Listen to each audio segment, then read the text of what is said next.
disinformation machine of the new patriotic party has been ratcheted up, and they've taken it a notch higher. This time,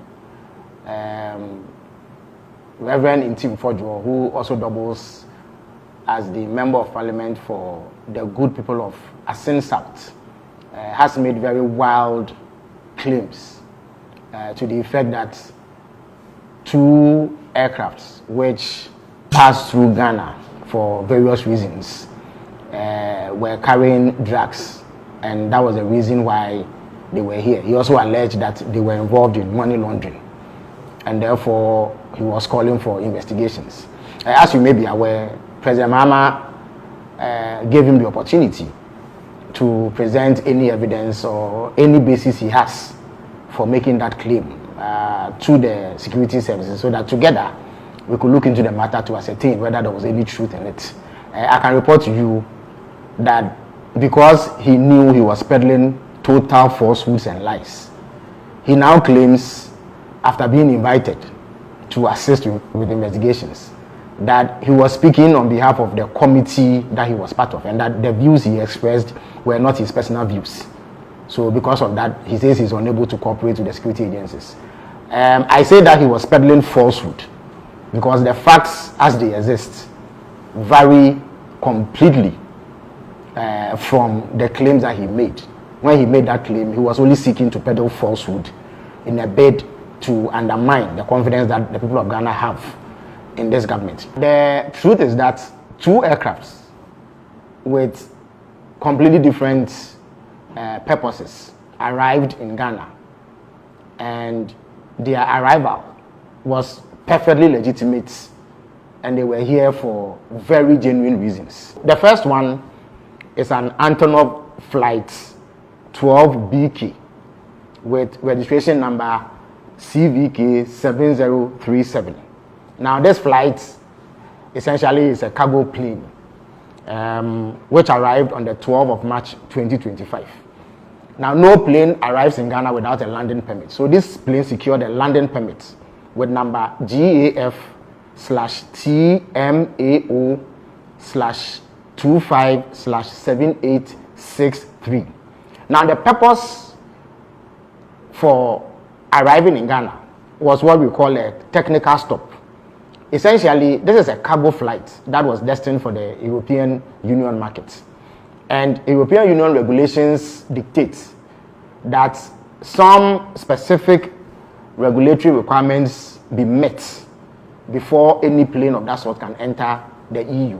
Now, this plane originated from Luanda in Angola. It was loaded with oil drill equipment and lubricant oil, which were contained in jerrycans. It was headed for the EU market. Now, Luanda does not have the certification to carry out the sort of requirements that this plane had to meet before entering the EU market. Now, the specific requirement is a scanning and screening RA3 procedure, which is a requirement to enter the European Union. Luanda doesn't have it. The Swiss cargo facility at the Kotoka International Airport has that certification, and they can do that kind of scanning. Whilst here, it developed an engine blade fault.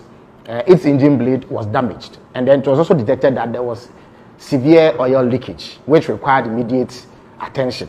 For that reason, a replacement aircraft, URCEZ, with registration number CVK 7007, was brought in to evacuate the cargo. The aircraft that was damaged remained here for 13 days. That is between 12 March and 25th March 2025. After it had been inspected by aviation security officials of the Narcotic Control Commission, officials of National Security and National Intelligence Bureau, no contraband or unlawful commodities were found on the aircraft. Now, the second aircraft in question is a Hawker 800 XP with registration number N823AM. Now, this aircraft is operated by an organization called AirMed International, which is based in Birmingham, Alabama, in the United States of America. It operates as an air ambulance. Now, Air Medical International flights in Ghana are handled by Tropicana Airlines. Now, this plane landed in Ghana on 20th March from Gran Canaria, Las Palmas, Spain, having gone through Luanda in Angola. Now, it was also here for a technical stop, which is refueling and crew rest, which is perfectly legitimate activity. It was cleared to land in Ghana with clearance number GAF TWXR252604 OFAA 0297/25.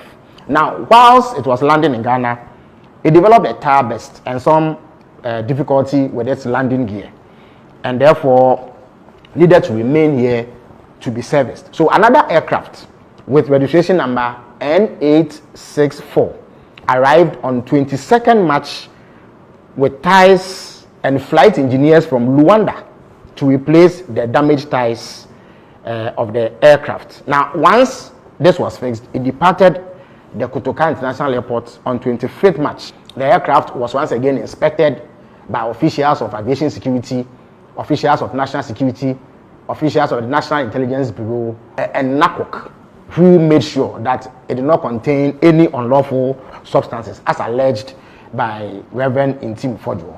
So, in a nutshell, the claims of Ntim Fordjour are false. He cannot prove it. That is why he is running away from the investigative bodies. He is unable to provide any shred of evidence to back his claim. I urge you to be wary of a desperate MPP that believes that the best way to claw his way out of the humiliating defeat they suffered in December 2024 is to peddle these falsehoods under the guise of performing legislative oversight. Whilst we welcome legislative oversight and scrutiny and criticism of any sort aimed at ensuring that we improve upon governance, it is important to condemn this level of political obscurantism, which is deliberately targeted at misinforming people and misleading the public and bringing government's name into disrepute for no reason. Reverend Ntim Fordjour has failed to honor the invitations extended to him by national security because he does not have a shred of evidence, and he will never be able to provide any evidence to back his claim because none of the things that he said were true.